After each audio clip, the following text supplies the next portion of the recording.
Today, I was a little late getting out of bed because it was a warm bed. Oh, God. What a marvellous night last night at the Lake Oberon Estate, and I'm staying again tonight. In fact, you can see the mess I've left over there. So, can't recommend this place highly enough to you. I've been out taking some photos this morning. I'm about to take out the little Mavic and we'll see what we can find with the drone. It's beautiful out there this morning. There's a bit of fog over the lake and a beautiful sunrise. So a bit of fun. So I thought I'd just do a little quick one to let you know that we have had a few issues with the vehicle.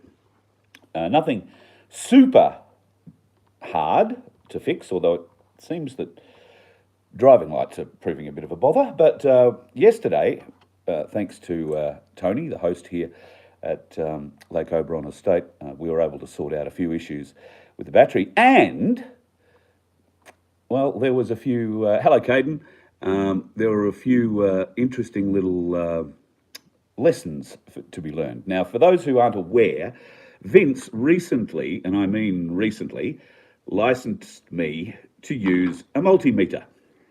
One of these has a couple of these things, and you stick those in appropriate places. This thing makes a noise or shows you a number.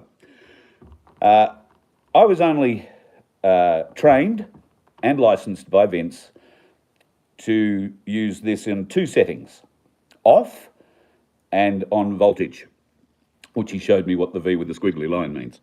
But they were the only two settings, off and voltage. Not licensed to use anything else. You may see there's a dial here, got lots of settings. I mean, it's eminently twistable. You want to do great things to it. However, of all the things on there, I can only tell you what 3 of the pictures mean. Well, let's be honest. I can only tell you what 2 of the pictures mean. So I'm not terribly well upgraded. But now there is a third. And can I explain to you how excited about it I am? Because this one makes noise. I'll try and put that near there. Now, we were trying to discover the issue with our lights in the bus yesterday. So if you have been following, you knew that I blew a fuse on the way down and didn't have any low or high beam headlights. Had to spend the night on a very weird road. Lovely night. Hello to the neighbours. So we went looking to try and find said fuse. We found it. Get a load of the size of that fuse, will you? I think if you see that, you'll see that it's very well buggered. These are called maxi fuses. Now, I didn't know that anything like this actually existed. I'd never seen a fuse that big, but we found it. Now, how did I get upgraded, I hear you say? Well, when you find a fuse and you want to know if it works or not, you get this, and you get this, and this, and you stick them together on the metal bits, and nothing happens. That indicates that it's buggered. If it wasn't buggered, it would get that noise. You hear that? That's my upgrade noise. Thanks, Vince. Well, not thanks, Vince, but ha-ha, Vince. I'm upgraded. I've now licensed to 3 settings on the multimeter. Very exciting. What isn't so exciting is the fact that we don't have any spare maxi fuses. But thankfully, Howard's Auto Electrician in Oberon might be able to help us out this morning. So we're going to sneak in there and pick up a few new fuses and see whether or not this is going to be a recurring issue. Hopefully it won't be. Hopefully it was just an anomaly, but we'll see. I'm amazed I could say anomaly at this time of the morning. I'm going to take the drone out very quickly, so this is only going to be a short one. Hey, ads, normal white guy.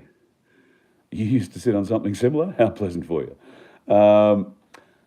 Yeah, so I'm going to take the drone out and take a few images here. I'll put something up and we'll do a show early this afternoon, probably mid-afternoon. I'll try and have a bit more of what's going on in the world in my head, because I haven't really seen what's going on in the world recently. I don't think I've had a look at any of the channels in 2 days. So it will be a bit of a catch-up for me today, but the priority is getting lights sorted.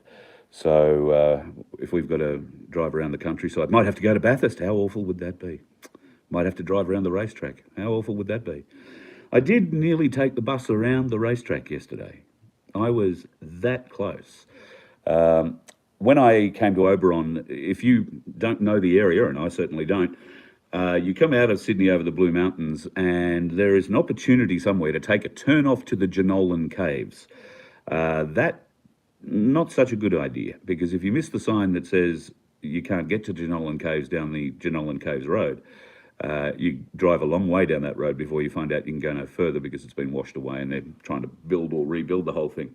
So apparently there is a way through, a narrow way through, using one lane, but it's a bit unpredictable as to when that one lane will be open. So rather than get 70 k's down a road I couldn't turn around on without doing some major damage, we went to Bathurst instead. So easier to drive to Bathurst, down through Lithgow, and then take the 25, 30-minute drive from Bathurst to Oberon. Very beautiful drive too. You keep forgetting, or I do, how high we are up here. It's quite chilly this morning, as you can tell by my headwear, and I've got the Cali jacket on, and I've got a flanny, the Tassie flanny underneath that, and I'm warm. So, well, I'm not cold, put it that way. Bit of fun, like a new kid with a Christmas toy. You're right. With the multimeter, I can't wait. There's 2, 4, 6, 8, 11 settings on there, and I know what 2 of them do. Oh Lord, oh the Lord. Oh yeah, Trump 2024. All right, you want to talk about Trump briefly? I've heard a little bit and piece about that. I have heard a strange rumour that Donald Trump has signed America up to BRICS. Now, I don't know. Derek Johnson's been talking about it, but I don't know. I don't know if that's all I know. Derek Johnson's been talking about it. So, I don't know. I'll go and have a look and see what I can dig up on that. Certainly, if Trump is the commander-in-chief, he could do that. The rest of the world would recognise that because they've clearly been in on the game as well, or they're hanging, one of the two. So, yeah, it'll be interesting. Will there be a 2024 election? Still not sure about that. Still not convinced there will be. However, we've still got to get through the eclipse phase, don't we? So we're all still here after the eclipse, but we shouldn't be resting on our laurels, apparently, because they have up to 40 days after the eclipse to do their worst to us. That is the story so far, at any rate. Keep watching for earthquakes. From what I hear, earthquakes and tremors are happening quite a lot on the US continent and in parts of Europe. So, I don't know.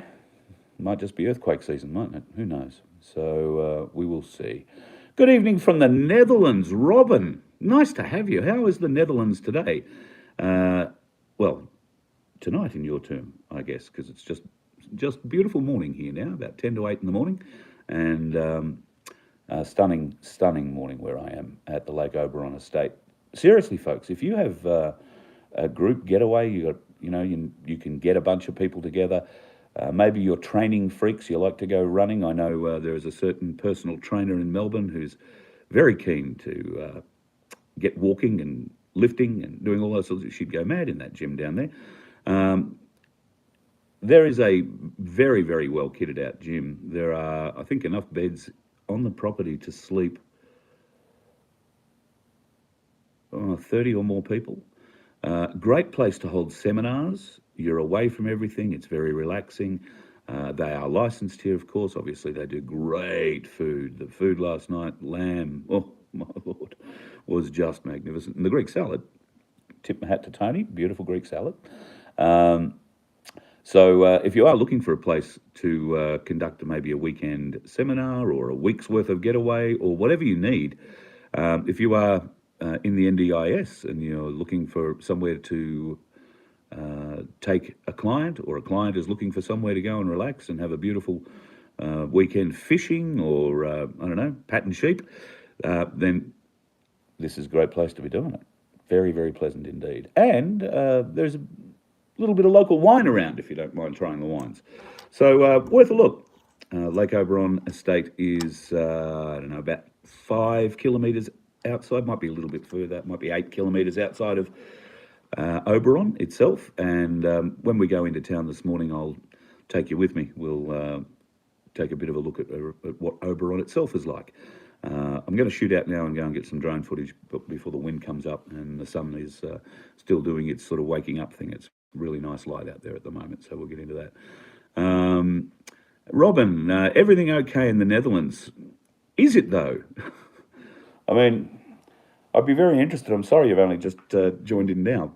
I'd be very interested to get some thoughts from you on how things in the Netherlands truly are. We know that there's been a few ructions over there recently, although now you have an Australian Queen. Isn't Mary over in the Netherlands? Yeah, that'd be.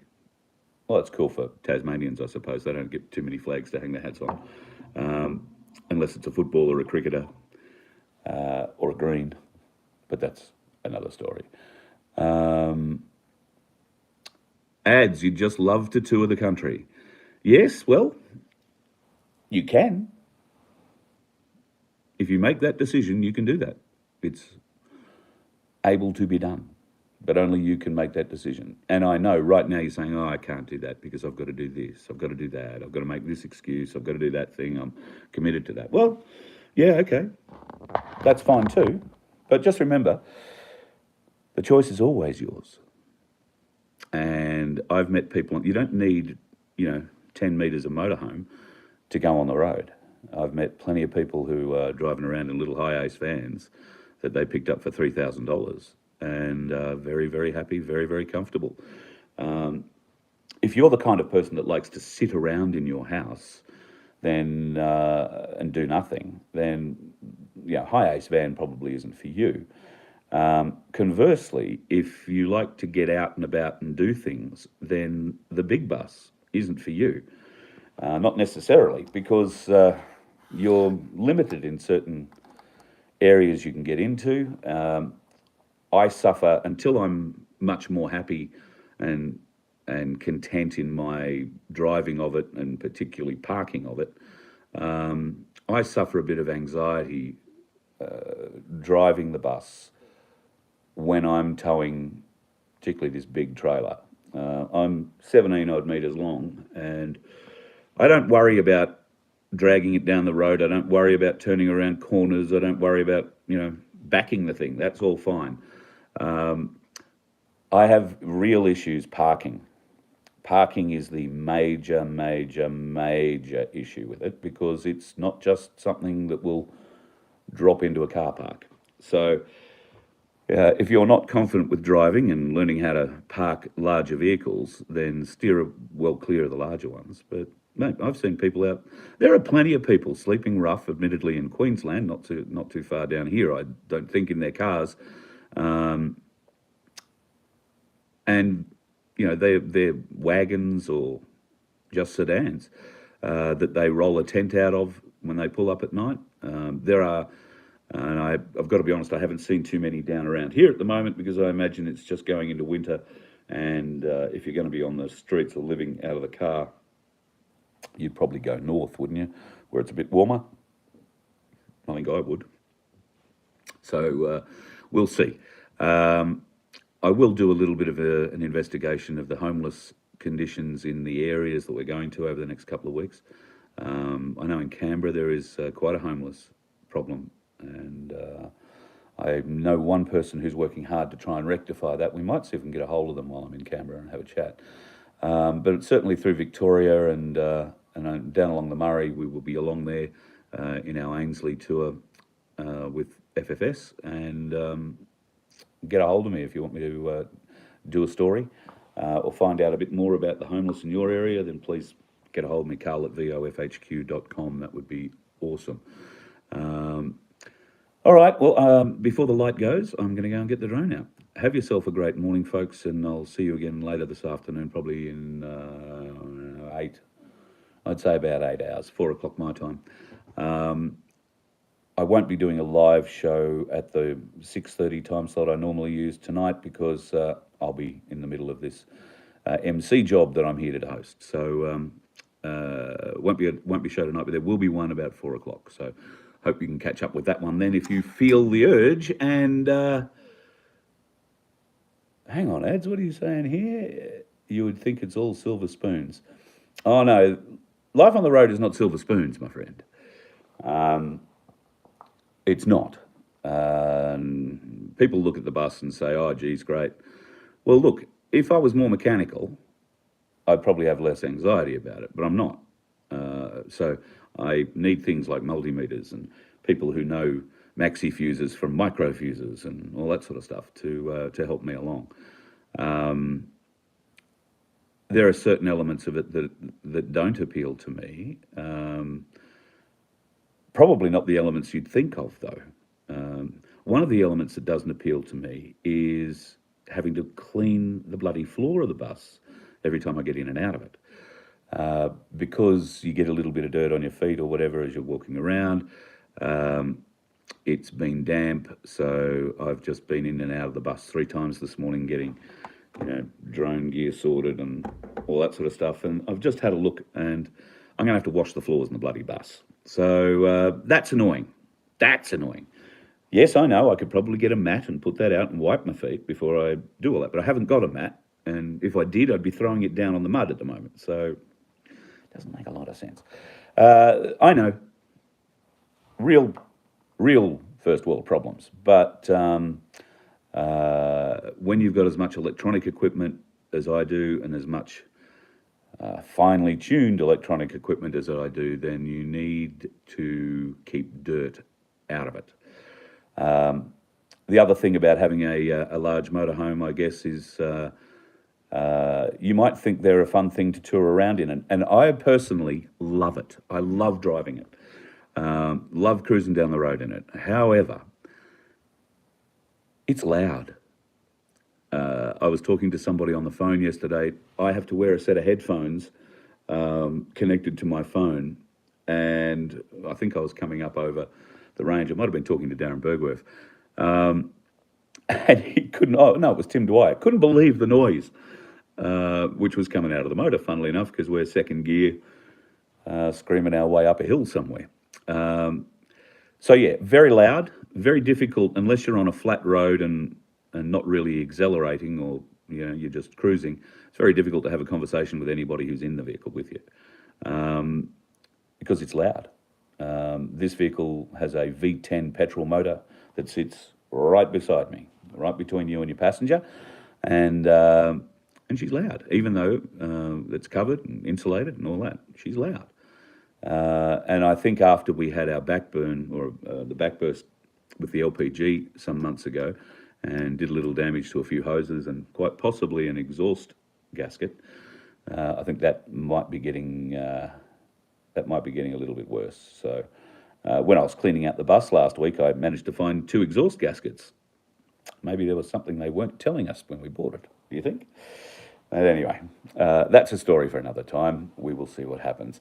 Ads, housework, yes, never fun, but has to be done, particularly in the bus, because dust gets in, the vehicle has a slide out on it, right? So I'm paranoid that slide out one day won't slide, because if that happens, there's a handle you've got to start cranking, and I don't look forward to that day at all. However, I'm getting better and better with things about the bus. I'm learning more about it. Last week I spent a week underneath it practically, and still didn't learn too much, if I'm honest. Still couldn't fix my lights, but we'll get there. We will get there in the end. I think we might have found the right fuse for the right job for our headlights now, namely that big bastard there, and with a bit of luck, within a couple of hours we'll have a couple more of those. My only fear is that for whatever reason we put it in and it blows again, and that'll mean an auto electrician is going to be required to try and track my problem, and that gives me some anxiousness because of the cost. But we'll just cross that bridge when we come to it then, I get. Beware of engine fires. Yes, I'm very aware of an engine that could catch fire, and to that end, I have not one but 2 fire extinguishers within reach of me on the driver's side, and there's a third one just inside the door. Also got 2 fire blankets, 3 fire blankets. Have I got anything else for fire? No, I think that's it. 3 fire extinguishers and 3 fire blankets. Don't ask me whether or not the 3 fire extinguishers are in date. I might be pushing that. One of them certainly is. I know that because I bought it, but recently. But the other one, I'm not real sure. The engine itself is doing a bloody great job, and adds, if I have an engine fire, it won't be a fire for long. It'll turn into an explosion. because my bus is running hydrogen. So the fire, shigaboom, that'll be what happens. There won't be a fire. There'll just be a large bang. And part of the motor will come through that little cover I was telling you about and try and go through the roof of the bus. Hopefully not trying to hit me with it. But do not expect that out of your hydrogen unit, folks. That would be somebody who would be mistreating it and doing something stupid with the electronics that measures and puts in a measured amount of hydrogen into my system. I think we've talked about it before. I get 0.3 of a litre of hydrogen a minute injected into my engine while I'm running. It makes a huge difference in pickup, in torque. I noticed while towing this larger trailer down from Queensland that without the hydrogen or the H2 unit from Tim Dwyer on it, I can't begin to tell you how awful that job would have been. Trying to get up hills, I don't think I would have got over the Blue Mountains without, well, no, I actually don't think I would have got over the Blue Mountains if I didn't have hydrogen on the bus. Probably would have, but would have got through a lot slower. It was a pretty slow trip as it was, second and first gear for the most part. But once over, she went downhill really well. Got to be happy about that. But yeah, the hydrogen unit, which I commend to you highly, if you do a lot of kilometres, even with the adverse towing conditions, I had to make a bit of a diversion on my way down when I left the coast. I had to go out to Witheren to collect the trailer, put that on, and then come back in from Witheren back into the Gold Coast. Anybody who knows that road knows it's pretty hilly, pretty narrow, and yeah, so used a little bit more fuel in the first portion of the run, and I guess it probably ran me about 160 k's short of what I would normally get out of a full tank of fuel. I wasn't too chuffed about that until I figured out that I'd done sort of 700 k's. So it wasn't too bad. We're doing the mileage on the run, obviously, so I'll be able to bring you up to speed with that as it is. But it was a mildly expensive trip down. Managed to get fuel for $2 when I left Brisbane, but everywhere else has been over $2.20 for the most part, and I've seen $2.38 in places. So hopefully, don't need any of that. I did get it for $2.17 yesterday, but I had to fill up when I got, well, I was going to fill up in Bathurst, but wasn't quite sure if I was going to get there. So stopped off at a beautiful little place called Yetholme and got some fuel there before moving on to Bathurst. So love that drive. If you want to come out to here, to the Lake Oberon Estate, do that Blue Mountains drive, come out through Lithgow and head for Bathurst. Don't speed, all right? Don't be a dickhead on the road. The police, believe it or not, in Bathurst understand that there is a world-renowned racetrack in their town, and a lot of people come to it. If you are going to go for a drive around Mount Panorama, you can do it. You can drive the actual racetrack. You won't be able to get into the pits, but you can drive the actual racetrack because it's a 2-lane road, just with no line down the middle of it. So it is also speed limited to 60 kilometres an hour, the whole thing. And you would be right. The police sit there waiting for dickheads to come down Conrod at whatever speed they think they can do. So if you are going to go and do that, don't play the game at Bathurst. You're just going to go and lose your licence. However, do take a measured, slower trip up the mountain, because if you have never driven the Mount Panorama circuit, you have no concept of how steep that track really is, and you'll get a completely new appreciation for the skills of the drivers that race around there, whether it be V8 supercars or anything else. All right, for the 4th time, I'm going to go now. My sun will be gone. The drone will be too windy to get the drone up. So anyway, I'm going to shoot off, do that. You have yourself a great morning, and I'll talk to you again a little later on this afternoon. Be safe on those roads, folks, okay?